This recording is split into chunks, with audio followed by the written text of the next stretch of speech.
At this time, I'd like to invite Mr. Chris Van Schack, our Assistant Superintendent of Administrative Services, to do the honors of presenting for information only his oversight update regarding Livermore Valley Charter School and Livermore Valley Charter Prep. Thank you, Ms. Bowers. It is my pleasure to provide the second of 3 annual oversight updates. This particular update includes both the Livermore Valley Charter School, which is a K-8 program, and Livermore Valley Charter Prep High School, which is 9-12. Just a little bit of background. 2013, we began on our oversight responsibilities for LVCS, and just this last July for LVCP. Prior to that, both schools had their oversight responsibilities had been handled by the State of California Department of Education. Back in 2013, we created a checklist. Ultimately, our responsibility as the overseer is to ensure that they follow legal regulations and that they fulfill the promises that they made when they created their charter petition. We view our responsibility to ensure that the students are provided the education that the charter petition promises them. So we did create this checklist because we thought that would simplify the process of oversight and there would be a little room for subjectivity. And so we created a checklist that had 7 different areas of compliance. The 7 are listed. As you notice by the number of items, we placed a lot of emphasis in fiscal and business operations and in governance because those were identified at the time as particularly troublesome to the board in terms of our ability to oversee their school. Another important item is obviously the educational program, 35 items there. So these are the 7 different areas. Again, we have provided checklists to the schools so that they can get a very clear understanding of what our expectations are. Just a quick overview of Livermore Valley Charter School, again, the K-8 program. You can see of the bottom in red, the 64 required areas, they were compliant in 62. The recommended areas, which essentially we consider to be best practices. This is the best we consider, and school services consider, these are the best ways to run a school. There are 195 recommended areas, and they were compliant in 180. So we take a look at those areas of non-compliance, and then we create lists. And so again, this is just a quick overview. Again, you can see LVCS 62 of 64, 180 of 195. LVCP 60 of 62, and 183 of 198. So in general, both schools are compliant in most areas. A couple of required areas draw concern from us, which I'll address in a moment. And the recommended areas, by and large, they see through those things, they follow through with those things that they've promised us. And so again, those numbers, again going back, both LVCS and LVCP, those numbers have raised pretty dramatically since the first year that we were the oversight agency for LVCS. So from those areas that we review on the checklist, we create requests for action. And those are areas that we find that they're lacking somewhat in the promises that they've made. I've listed some here. The ones with the asterisk at the end of them, those indicate areas that this is not the first time that we've asked. And so we asked perhaps a little bit more assertively. Those include notification of changes in administration, that is spelled out in the charter that they will notify us when they change administrators. Typically we find out about those changes through third parties, newspapers, or through sort of the rumor mill, which is not the way it's supposed to work. I'm going to skip down to the timely paying of bills. Again, this is something that we've asked them to follow through in the past because ultimately we believe that will have an impact on students. If they're not providing reimbursement for things that they promised, ultimately that could limit the ability to provide those things that students need. Going back up to the second one there's been a concern lately about a foreign exchange program at the charter high school and the charging of tuition. We've exchanged some emails. LVCP believes, or TVLC, the corporation, believes that they're justified in their tuition, and we believe that the law indicates that they are not. So we've asked for a formal justification. We've also recently found them to be out of compliance with their audit. That was due about 5 weeks ago. They asked for an extension because they were having a tough time getting it done on time, and we gave them an extension up through last week, and they still did not meet their audit deadline, so that is now a request for action. An ongoing concern is roles and responsibilities of governance team. I think that's been a theme for the last 2 years, is we're not clear, and we think their constituents aren't clear on how decisions are made in the corporation and how those impact the students. And so we've asked for clarity in how they handle those things. And one of the important things early on had to do with the demographic breakdown of the students at LVCS. We've asked them each year to conduct additional outreach to create a student population more diverse and more representative of the Livermore community. To date, their efforts have been largely unsuccessful, and we appreciate the challenges that it creates, but we also ask them to perhaps try harder or try differently. So those are the requests for action that we've made. I've also asked them for some documentation, and this isn't necessarily a concern that they aren't doing things, but we want evidence that they're doing things. And so again, the decision-making flow chart, LVCP is required to provide us with information on student achievement. Typically that comes in the spring, and since this is the first year that we are the oversight agency, they haven't provided that yet, so that's not a concern. It's just a reminder that this is something they have to provide us with.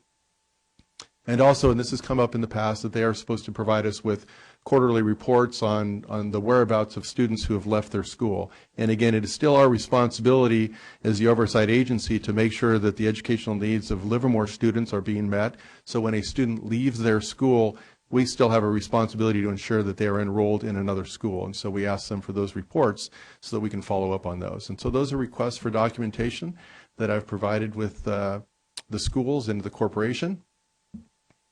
Just a quick summary. Again, from a statistical standpoint, they are found to be compliant in most items. A concern that I have is now in the third year, LVCS, we probably feel as though they should be compliant in all items.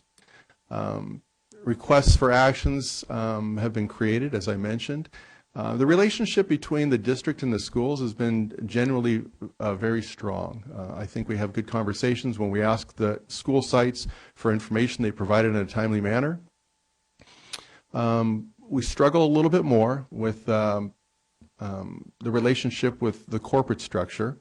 Some would argue that we don't have oversight of the corporation, we have oversight over the schools. Our response to that has typically been, ultimately, decisions made at the corporate level will have an impact on the students of the school. And so, for example, if we're concerned about cash flow or we're concerned about budget, we understand that if you have to take money out of instructional materials to pay an electrical bill because you haven't budgeted properly for that, then students won't have the instructional materials that they need and which have been promised them through the charter petition. So that's why the blur between what we're responsible for in terms of the schools and what we're responsible for in terms of the corporation can be a bit of a challenge.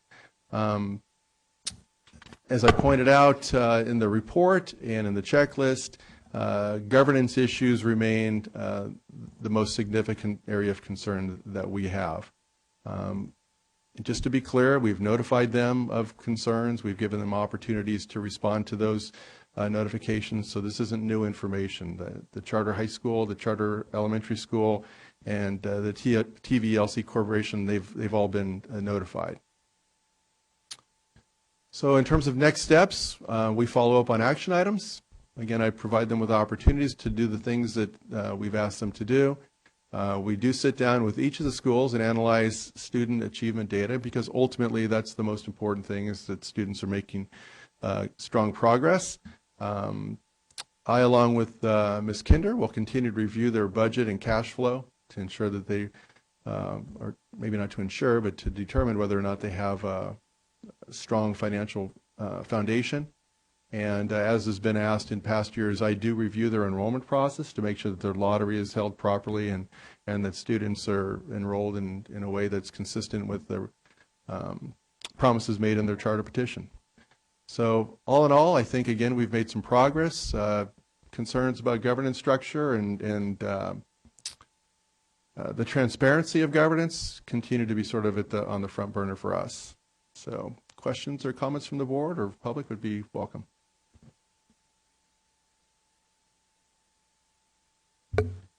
We do have one card from the public. Ms. Fortner, you'd like to come forward?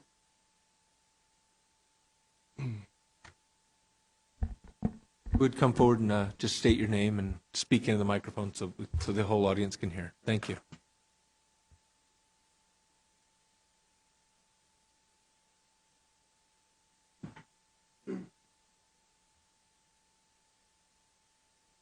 Oh, thank you. My name is Donna Fortner. I've been a resident of Livermore since 1968. I am very concerned about the Livermore Valley Charter School and the combination of the pay to go to school and the other students being supported by the Livermore community. There are 115 students right now in the freshman class at Livermore High School, at the Livermore Charter High School. 80 are from Livermore, and the other 35, I have no idea where they're from. Number two, Mr. Zukowski claims they are authorized to have exchange students here in Livermore, and that's always been true, but I've never seen more than 2 or 3 students at each high school.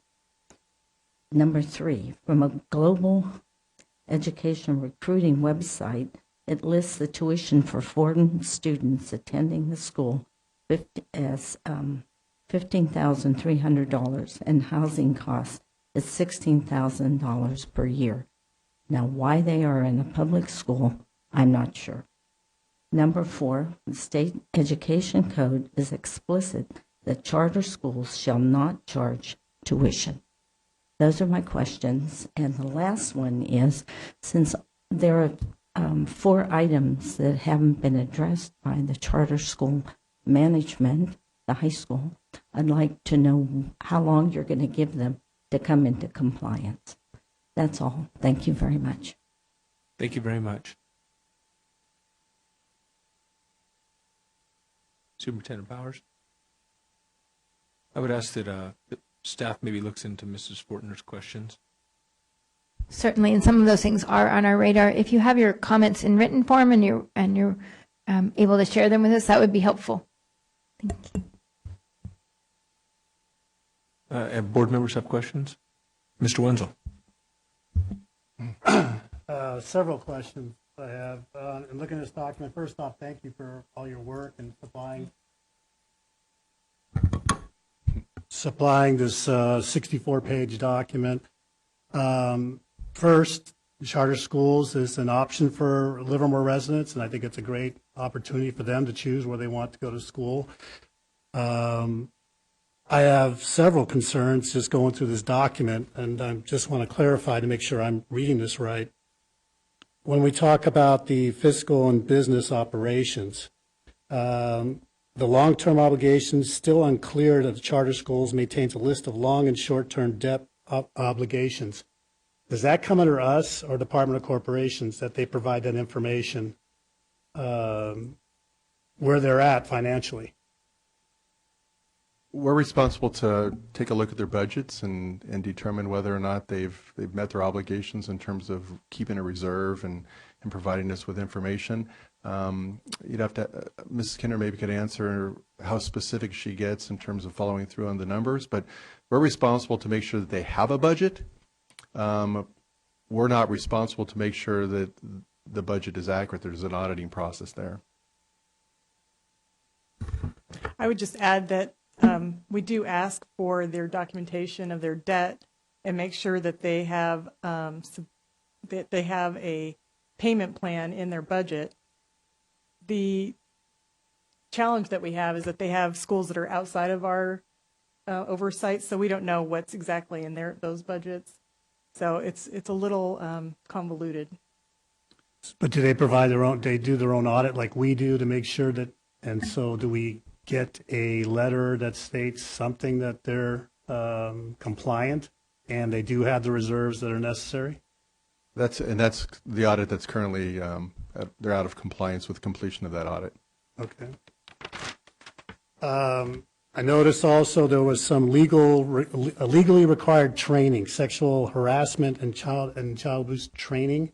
Correct. Now, who monitors that? Is that our responsibility as oversight, or does the state do that? No, that's our responsibility to oversee. What I do is I ask them for agendas from the meetings that they provided those trainings, and then I ask them for sign-in sheets or however they keep track of their employees. And so it's our responsibility to ensure that they've followed through on those trainings. And they haven't done that yet, according to your document. I haven't received all of the documentation that I've asked for to prove that. Their statements have been that they've done the trainings. Again, when I put a question mark on the checklist, that means I haven't received documentation. If I don't think they've done it at all, I would have, on the checklist, I would have written no. And as an oversight entity, we have specific guidelines that we have to follow, or how are those developed? Well, there are some requirements from the state of California that said here are some areas, the required areas that you saw on the checklist before. Those are the areas that we're required to follow through. The recommended ones come to us from student services and from sort of a meeting that we had with the charter organization to say, here are some things that we'd like you to do. Are these acceptable to you? So the requirements are handed to us. The recommendations were sort of negotiated, if that makes sense. Okay. And there was one other thing that I found curious. Cancellation of board meetings and absences are unusually high. What is the baseline? What was going on there that they're not even attending their own meetings or canceling meetings? Well, and again, in comparison to what's typical, an absence of a board member isn't unusual. When board meetings get canceled on more than once a quarter, I would consider that to be unusually high. It's not common for school boards to cancel meetings. It's not common for us to be lacking a quorum.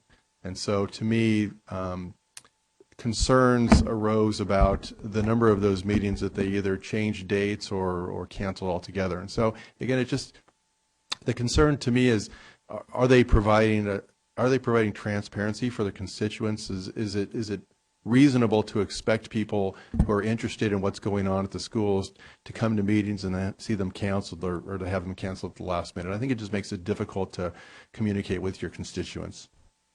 Thank you. Ms. Runyon? As I sit here and listen, I think about all the calm tone of voice and everything, but what we're talking about here is incredibly serious in my mind. I mean, not having an evidence that they actually had an audit done and not providing audit findings. We're running now 5 weeks on with their audit missing. That's shocking to me. The delineation of responsibility and authority between the corporation and the boards of the individual schools, we've asked for clarification on that as long as I've been a member, here, and that this has been an issue and we still don't have it. It's ridiculous. When you look at what's going on with their recruitment of foreign students to come and be in the school, and you look at the outreach that they're doing and the money that they're spending, sending people to China to recruit students in China to come here, and realize they still aren't meeting their legally mandated obligation in terms of special ed students, low-income students, English language learners. Why aren't they making the kind of effort in those areas that they're legally required to do, and yet they can fly to China and recruit students who are being charged tuition, which is not legal under California law? I mean, I hope my voice is coming over calm, because I'm trying to be really calm about it, but I got to say I'm incensed about it, because these things just continue to go on, and my frustration is that there's not an enforcement mechanism available to us via the state to compel them to actually, number one, pay their bills.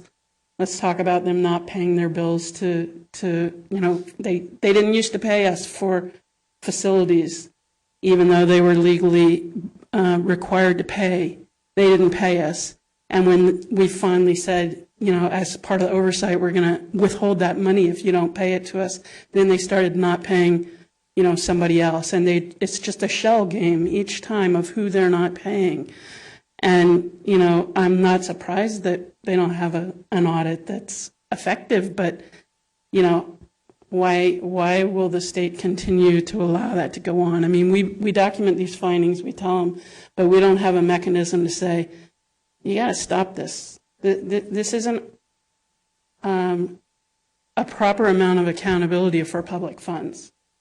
And that's my frustration with it. I mean, just a question of who are these families that are hosting these exchange students and what kind of vetting goes on. My family hosted a student through Rotary Youth Exchange, and we went through a year-long process of being investigated. We were all fingerprinted. We had to take classes. We had an outside of our family monitor within Rotary that checked in, at least monthly with the student to make sure that we were treating that student appropriately. And it's like, this all seems to be just a veneer of respectability for a way to get money. And, these students are coming to a public school and, they're being charged tens of thousands of dollars of tuition. It's just crazy to me.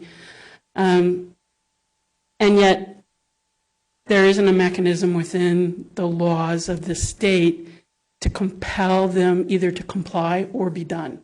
That the next chance that we have to enforce anything is when they come up for reauthorization. And there just ought to be something more. I mean, we look at the struggles that other districts have gone through and they have this responsibility to oversee, and we document the deficiencies, and yet there's no mechanism to say this has got to stop.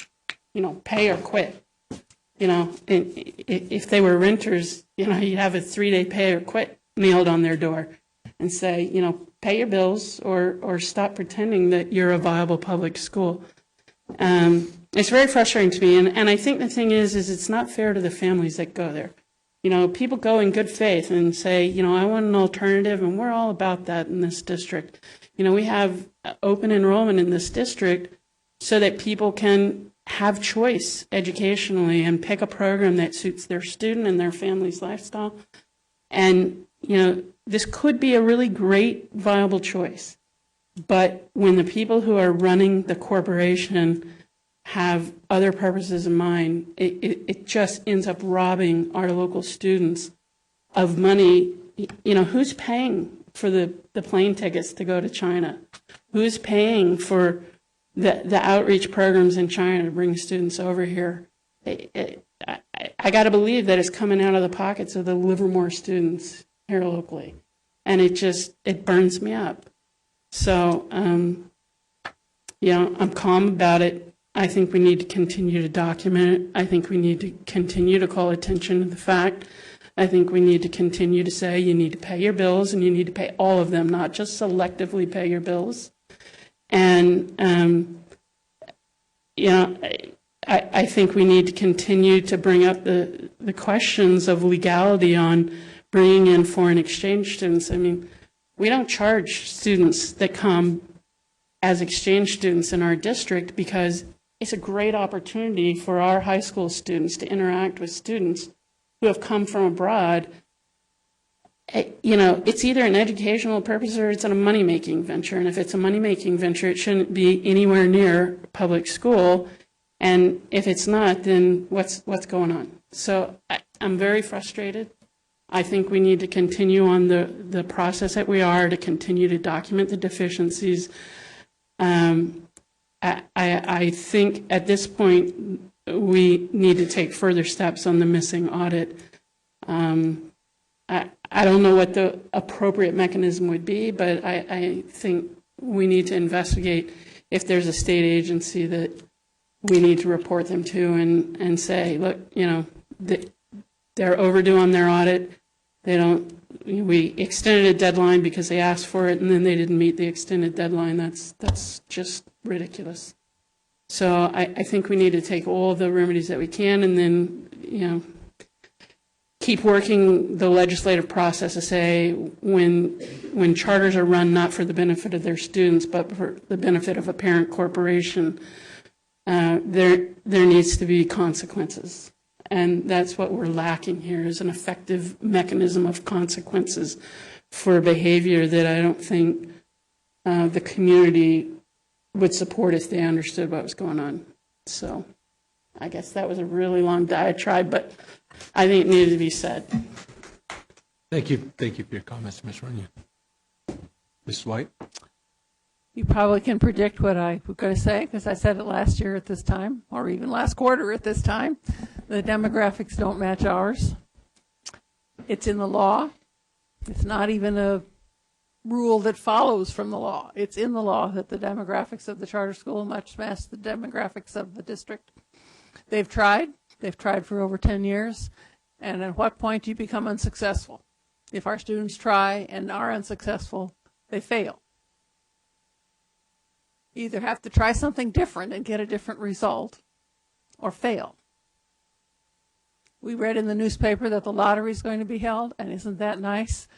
But if they do the lottery like they've done it in the past, they're not going to be any more ahead on matching our demographics than they have been for the last 10 years. So there ought to be consequences. It's two for consequences. Yeah, I just have a question. You might have. Let's make sure Mrs. White. Oh, I'm sorry.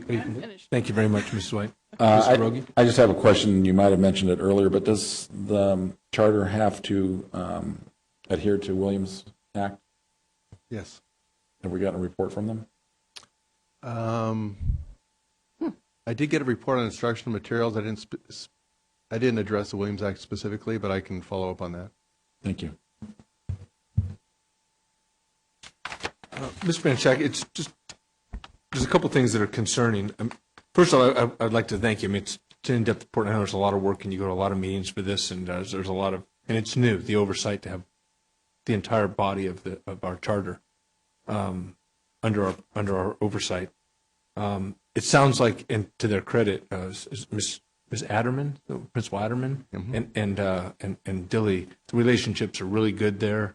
We get a lot of support on the ground, and it enables the students of Livermore to have a choice. Right. And that's appreciative. My concern goes to being able to ensure that they continue to have that choice. And one question I have, because you mentioned the fact that we deem it or look at it as it's illegal, and that is the charging of tuition. How many students do we know, or if we could get back to us, are we actually talking about that are actually being charged tuition? It's just a question. If you have the answer, that's fine. If not, well, I have two different answers. Initially, at the beginning of the year, I was told it was somewhere in the teens, 16, 17. More recently, again, I heard this secondhand. Somebody who was doing some investigation said it was 60. So I don't have a list from them of the number of students. I've asked their CEO to provide us some information. So I couldn't give you a definitive answer. I know that at the beginning of the year, they indicated to me that the numbers were fairly low. It sounded more like an exchange program, one that's consistent with what we've done in our schools. Okay. Yeah, it's just that I heard there's some housing, and there's also tuition, and if you could possibly get back to the board, what I'd like to see is the actual number of students that are being charged, how much they're being charged, and how that actually compares to what our ADA, what we actually receive for a student from the state, right? Just so we can do some kind of comparative analysis. And then it's concerning that if we have this good relationship. I know it sounds like there's two separate entities. There's the corporation, the Tri-Valley Learning Corporation. Am I correct? Correct. That oversees the two campuses that we have oversight over. But it's concerning, as well as some others. Yeah. Oh, that's right. Not within you're talking about other cities and other school districts. Correct. Okay. But it's concerning that we granted an extension and that we haven't received compliance. And it would be my request that we take whatever steps are necessary that we can meet our obligation. So whatever steps that happens to be. If we've given an extension and it's still, we haven't met our obligation, there's steps we can take. then we should take those steps, because ultimately we're trying to ensure that these students who've made the choice are able to continue to make that choice. And so to me, that's kind of the intent of our obligation, is to protect the best interests of these students. And so if we could, it would be my request that we take that, whatever next steps it is to get, this is a financial audit. So to me, this is right where everything hits the rubber hits the road.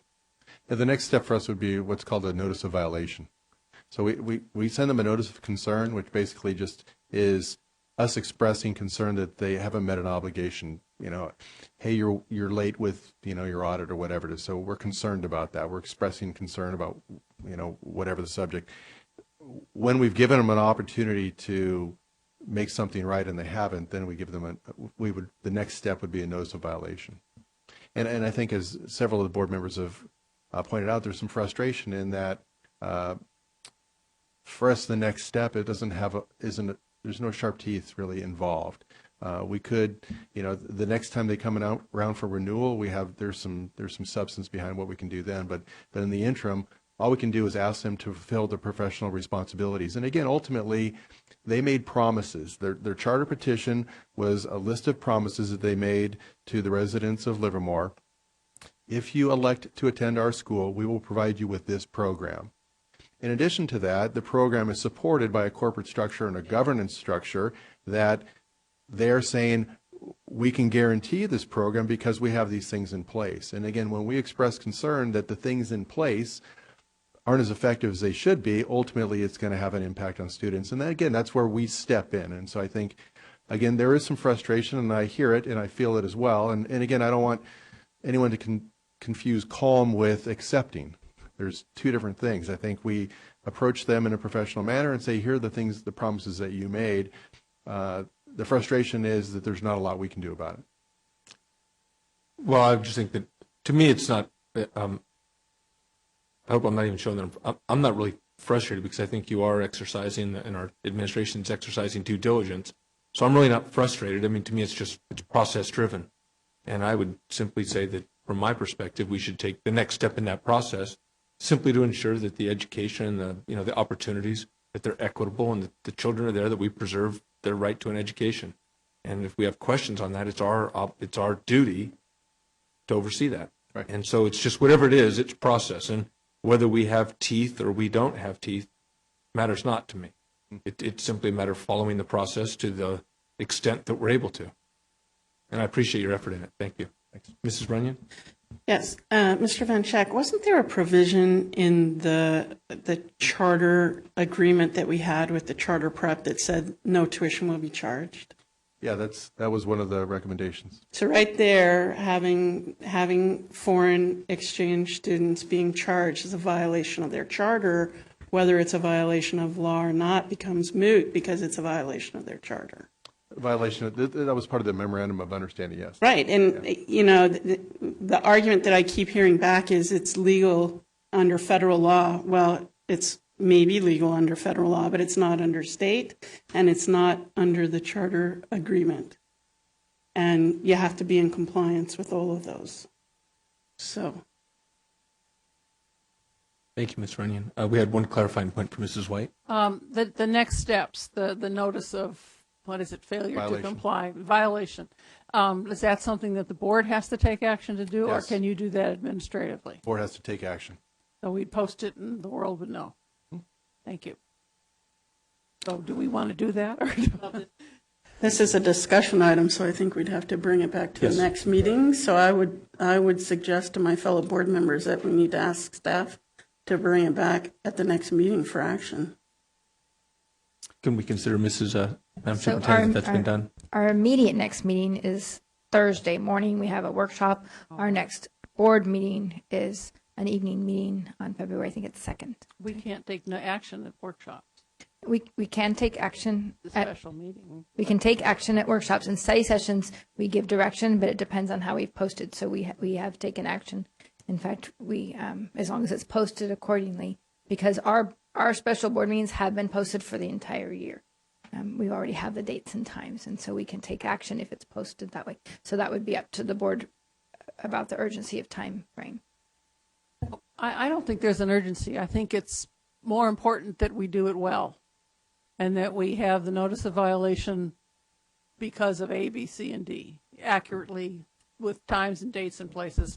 And I don't expect that Mr. Van Schack has that list with all the details ready to bring on Thursday. And by then it could be a moot point because they could have met everything by the February meeting. But my understanding is that the board's requesting or giving us direction to prepare that in the event that they have not met it by the posting deadline. And I guess as part of the process, I'd like some evidence that they actually had a contract with an auditor. And, you know, I don't know what's customary, whether you pay some up front and then pay the balance on the back end, but I want to see some evidence that they actually contracted with an auditor and aren't just telling us, because, you know, having an audit not show up on time is unusual. Thank you, Ms. Runyon. Mr. Winthrop, do you have one more point? Yeah. My background. I'm looking at this, and we're going through a system here that's really uncharted for us. I mean, you've never done this before, and a lot of laws and regulations are based on precedent. We're going to sit here and try to develop something, what's reasonable, based on really no foundation of how to tread further. Is 6 weeks enough? Is 2 weeks enough? Is a month enough? Is there not something, some guidelines for us, or is it just an attorney and he looks at this and he says, okay, this is reasonable based on this case over here? I mean, how do we go forward? We're coming back here, we're frustrated. You show me something and I say, you know, you asked, well, no, where is it? Well, we'll get it to you. Okay, get it to me, what's reasonable, 30 days? So we're going to develop that as we go. So it's like, I think that there's got to be an entity, what's reasonable based on this situation. But they already had a deadline 5 weeks ago. What I'm saying is there has to be an entity, someone based on law, looking at this situation and providing us information how to go forward. Because we can show our frustration and sit there, you know, that's reasonable, but it's based on nothing. So, I mean, I'm requesting that an attorney, so we're looking at this as we go forward to protect us, because, again, we want to make sure we cross the T's, dot our I's, but what is this reasonable to? Where can we attach this, that this is the way we should tread, 2 months, 3 months, as we move forward, versus coming here and just saying, you know, this is just wrong, we're going to give them 2 weeks. Well, then they're going to come up with something, well, you know, based on this, it looks like this, you really should give them a month. So where is that guidance to this? And that's what I'm asking, maybe that an attorney provides that kind of foundation for us, so then we sit there and say, okay, that sounds good based on this. Mrs. White? I would suggest that the history of practice in this district is that if the board asks for something and staff knows that it won't be up to standard in 2 weeks, that they would ask for a delay. I mean, you know, we can get this to you. Our lawyer needs to do one more bit of research before we can bring it. And I would suspect that there will be a preliminary material in our board letter. Would it suffice for my fellow members that we simply direct staff to exercise due diligence in processing the issue? Yeah, that's. Thank you. And I just want to clarify, the main point is regarding the audit. The other thing, or you're talking about all of the Everything. all of the items? All of it, the charging of tuition, you know, the whole, The demographics. yeah, that they're out of compliance in so many areas. It's Just so we can give clear direction, and we'll speak one at a time. I think if we can uniformly just agree that in principle that we just give the direction to exercise due diligence and continue in the process as staff deemed, and then we can judge the work product when the work product comes forward. I think the superintendent asked the question for clarification, and Would the way it's being presented suffice, or do you need real specific? I'm looking to Mr. Van Schack. Do you have enough clarification about the direction that the board is? I have enough to get started, yes. I could provide you with some materials, and then, as President Bueno pointed out, it's up to you to determine if it's sufficient or not, or if you want to go beyond that. Yes, that suffice. That'll work. Thank you. Thank you very much.